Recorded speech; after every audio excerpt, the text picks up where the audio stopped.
Pada Senin malam 7 Juli, Brigade Al-Qassam melancarkan serangan mematikan terhadap pasukan IDF di Gaza Utara. Para pejuang perlawanan Palestina ini secara diam-diam memasang alat peledak rakitan atau IED yang menargetkan kendaraan lapis baja Israel yang sedang berpatroli. Saat kendaraan mendekat, IED diledakkan menyebabkan 6 tentara Israel tewas dan 16 lainnya luka parah. Insiden ini menegaskan kembali bahaya yang dihadapi pasukan di wilayah konflik tersebut dengan tim penyelamat Israel bahkan diserang terpisah saat mengevakuasi korban. Serangan pada Senin malam ini memiliki kemiripan dengan operasi penyergapan sebelumnya pada 24 Juni ketika unit teknik tempur lapis baja Israel juga diserang di Beit Hanun. Kota di ujung utara jalur Gaza ini telah menjadi sasaran serangan Israel terus-menerus sejak 7 Oktober 2023.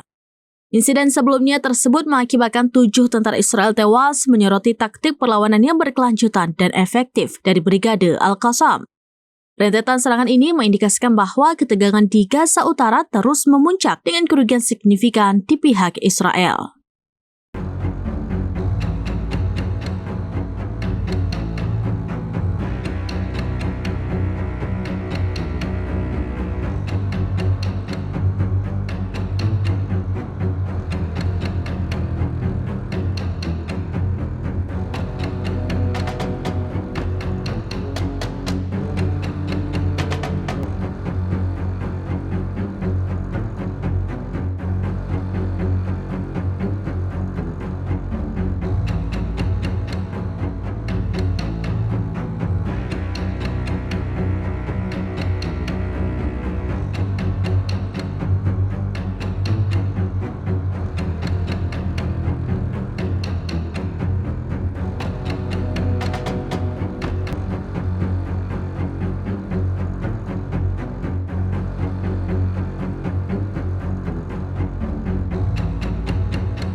Download Tribun X sekarang, menghadirkan lokal menjadi Indonesia.